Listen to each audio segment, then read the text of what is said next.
guys, what's up? My name's Avanish, Hegde, watching Sportingly Social, and what a show we have for you today. We're going to be talking about Formula 1, tennis, cricket of course starts this week as well, and football as usual. So let's find out first on what's on the show. Formula 1 returns in Austria in grand fashion, but will tennis return in New York a month from now? England take on West Indies this week with Test match cricket returning, but the question remains, how different will cricket be? We get chatted with fine minds at the game to pick their brains about this. And I also give you a small preview of what's to come on Sportingly Social next week, before picking my player of the week to watch out for and my score predictions as well. Right, so let's start with what's in the news first, because it's been a brilliant weekend from a sporting perspective, and I say that because Formula 1 has had its much anticipated return, so let's get into the bones of that one first.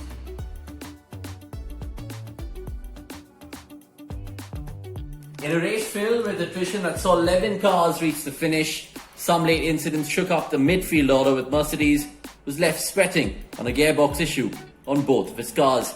Valtteri Bottas managed to hold on for victory after leading 71 laps, but teammate Lewis Hamilton was hit with a time penalty following a clash with Alexander Albon, dropping him from second to fourth. This promoted both Charles Leclerc and into second place, ending a miserable weekend for Ferrari on a high. His result came at the end of a painful weekend for Ferrari, with outgoing teammate Sebastian Vettel spinning out during the midfield battle as the team's weaknesses were exposed.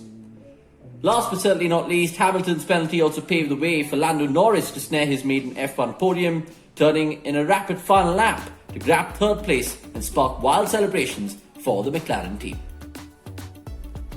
Well, that was some Formula 1 there, but what about tennis? Because that too is in the pipeline, so to speak. Now, the US Open have said that it will go ahead with the tournament come late August. Now, having said that though, the US cases with coronavirus has been on the rise, and that's what concerns many players, fans, officials, etc. Now, one of the officials said that they have to go on with the US Open purely because it brings in so much money to the United States Tennis Association. Now, that of course is $350 million for the whole year that it generates to sustain itself. Having said that, there are a couple of players who are enthusiastic about the US Open. Check out this little clipping from Serena Williams.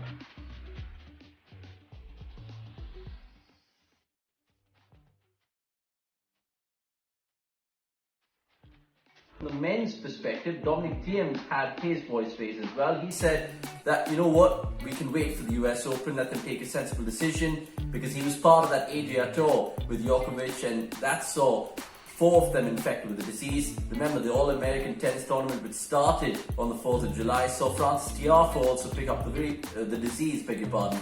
So all in all, it does make for a good viewing from a tennis perspective. Only time will tell though if tennis will be back. Right, so moving on to some cricket next, because it's England West Indies which starts on Wednesday, and who can't wait for the test match to start, because even IPL purists, people who don't like test cricket, will definitely get into the thick of this, because there's no cricket for the last 3 months, ladies and gentlemen, and it's fascinating to see what will be England and West Indies, how cricket will of course return, all of that and much more in this chat with our guest today, who's on the bench. Super. Hey guys, what's up? Nice to see you all. Bishan, nice to see you after ages. How's everything with you in this lockdown? All well, going good. Working from home, got used to it. I think I can do without going through Bangalore traffic every day. I don't mind so much. And Harry, about you? I know that you've just told me a little bit about what life is in Germany at the moment, but how's things so far in the last 3 months? Has it been a whirlwind? It's been fine. I mean, I've been very lucky in that I've been able to do my work from home, so it's not had that huge an impact on my working life, at least. It's been a shame. I mean, we're 3 months into the English summer, and to have had no cricket has not been great, particularly given that I've been at home all day. I mean, it's the perfect time for test cricket almost, isn't it? How much are you looking forward to this? And Bishan, like we talk about, cricket is reliever because of all the doom and gloom that the world's going through right now. Sport has that ability to connect with lots of people. Football has done that in the last, say, 2 to 3 weeks. Will cricket also be that boost, in your opinion? Expected to be really, and a lot of sport has been happening now in the last couple of weeks. So cricket's not the first sport to come back in, so people have got a flavor of what sport looks like in this new world, with F1 having started yesterday. There's of course been the Bundesliga and the EPL has started, the K-League has started, so there's been some sport that's going on, and we've got a sense of how it's going to be. I'm interested to see how cricket will be, because there is the element of the ball and the saliva and all of that, and a few elements which are going to make cricket look a little bit different. We've also gone 20 years back, and we're going to see no neutral umpires umpiring, which will also be interesting to avoid travel. Yeah. They've given teams the extra review as part of the DRS to even out any bias that could be created by having home umpires. But that's something I'm looking forward to as well. Yeah.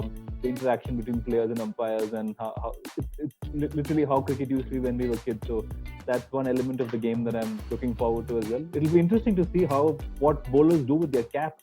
Yeah. Who will they give it to? Because they're not supposed to give it to the umpires. And Right, yeah. so if we have 12th man come in and pick up the cap each time they have to bowl, I don't know. So these are little things. Cricket's going to look a bit different, and I'm excited to see how it is. Apart from the fact that it's back, I'm excited to see the differences as well. Yeah, actually, what about you? What do you think are the main challenges from a cricketer's perspective post-COVID? I mean, Stuart Broad touched upon it about sweatpants and all of that. I mean, just seeing it from a cricketer's perspective, what do you think is the biggest hurdle to cross? Well, certainly one of the big problems in other sports has been the crowds in football. But if you've watched any Ranji Trophy cricket or county championship cricket in England, you'll know that they're very used to playing in front of almost empty stadiums. So I don't think that will necessarily be a problem. Yeah. It will be interesting to see how the pitches play in England. Usually in England, our team get a full month at least of preparation playing county cricket for these series, and they haven't had that. Yeah. And also early season, when the pitches are fresher, the ball's moving around a lot more, and we don't know necessarily if that's going to be happening this year. We'll just kind of have to see how it plays. One thing from a excitement perspective is certainly for English cricket, we were hoping to kind of ride the wave of the World Cup last year and really gain the popularity of the sport nationwide.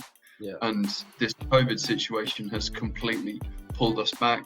The 100 domestic new form of cricket competition has been postponed until next year, but we are still in a situation where a lot of people are stuck at home, a lot of people are unable to go to work, and it's almost perfect for Test cricket.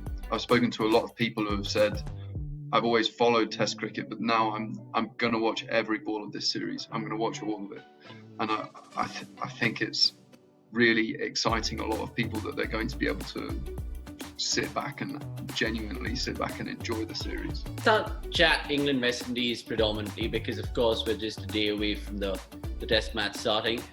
Hi, what are your thoughts with the 13 that they've named? I think Dominic West keeps his place in the side, and there's no Ali, there's no, of course, Jack Leach, who's done so well, but he had that virus, of course. A lot of seamers. You spoke about the conditions. Do you think they picked horses for courses, or do you think they've just gone in with the best possible side?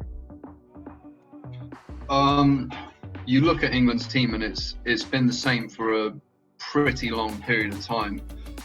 There is bowling. There's a lot of very good bowling in there, and the addition of Archer has just made it even more difficult to pick that four-man bowling attack, because Wokes and Wood are very good, accomplished bowlers in English conditions, and Stuart Broad and Jimmy Anderson are probably the best in those conditions.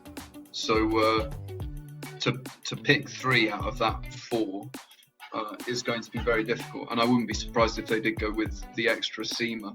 But the problem's been batting, and Root's going to be missing for this first test, obviously, because of the birth of his first child. Yeah. Not the first, I don't know. Yeah. And it's I'm genuinely worried about that batting lineup. I think that West Indies have got strong bowlers, and I think there's a lot of inexperienced people who are probably more used to a environment where the fans aren't quite on top of you, like they are in Test cricket in England. Yeah. Where most games are sold out in England in Test cricket. Yeah. It's going to be interesting to see how they deal with that.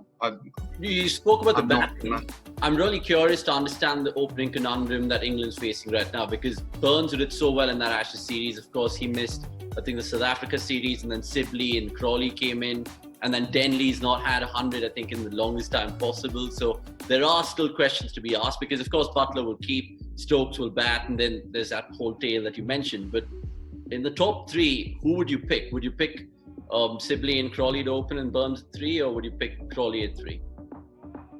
I think that a lot of it's going to be picked on form in the nets and in those last two in the most recent warm-up game. It's not necessarily an easy decision for them to make. Coming to the West Indies then, Jason Holder, the best all-rounder in the world, at least according to the ICC rankings.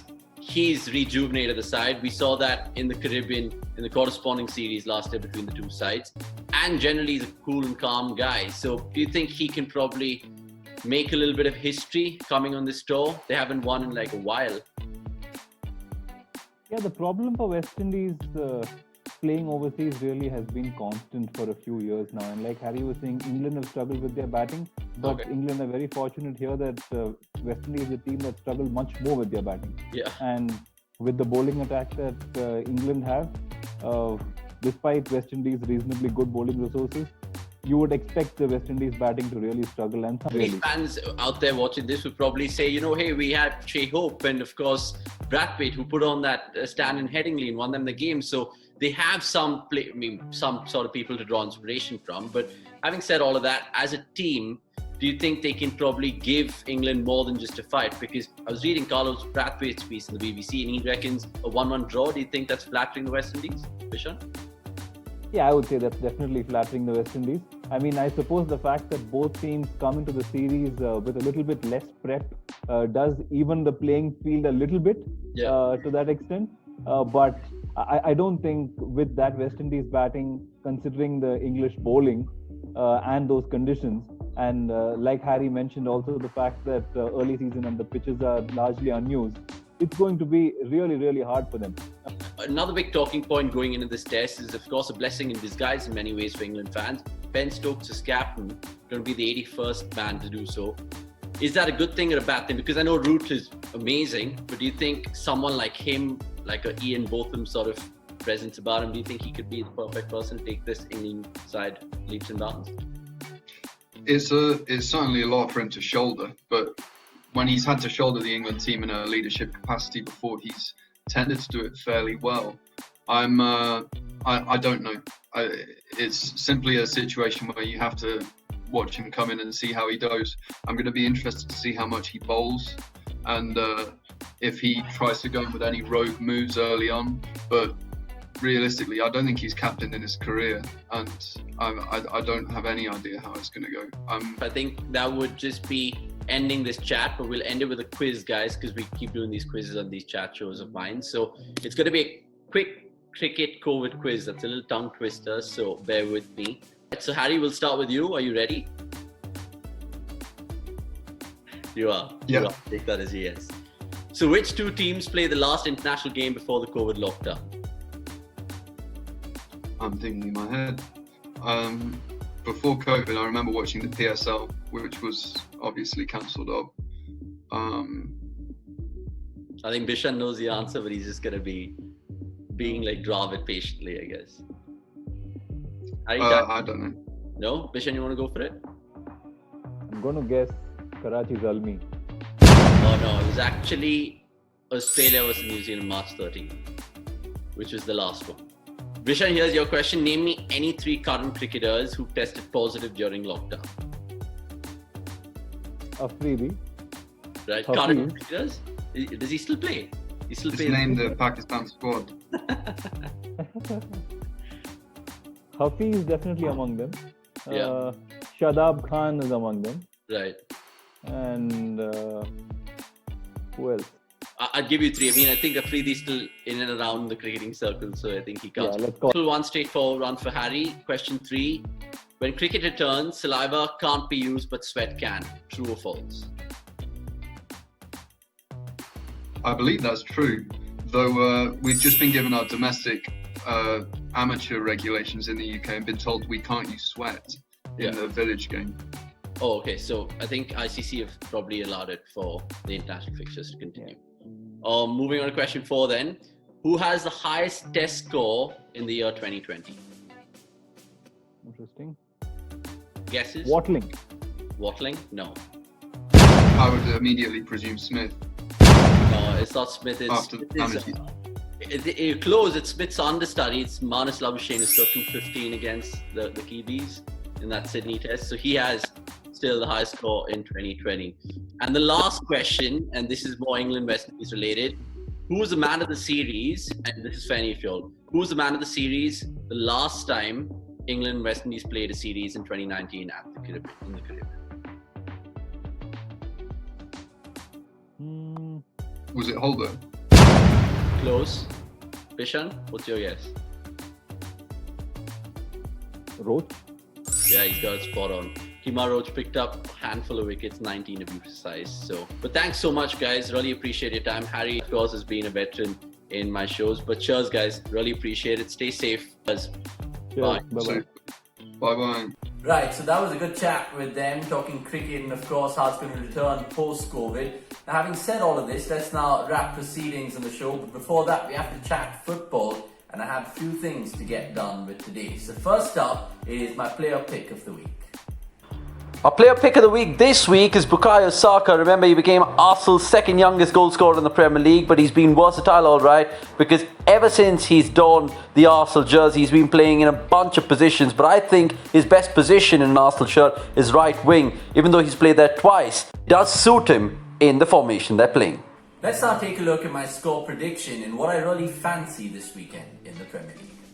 My score prediction this week comes from the Emirates, as I reckon Arsenal could beat Leicester 2-1, considering they've been on a fantastic rise in the last 3 games. Jamie Vardy, though, has been looking good considering he scored in the previous game, but Leicester might be done in this one considering there's lots riding on it and Arsenal have got some players back in form. And to end the show, we just thought of bringing you some analytical ways of doing things on Sportingly Social. Yup, next week on Sportingly Social, I introduce a brand new show called Statman, where I'm going to be talking formations, football, tactics, philosophies, absolutely everything with the help of technology. Stay tuned for that. Guys, like that, of course, let me know in the comments below. And generally, hope you've had a good show to watch because there's a power-packed show, alright? More to come, of course, next Tuesday, but there'll be plenty of content dished up in the week. And of course, share the video, like it as much as possible. Until next time, see you!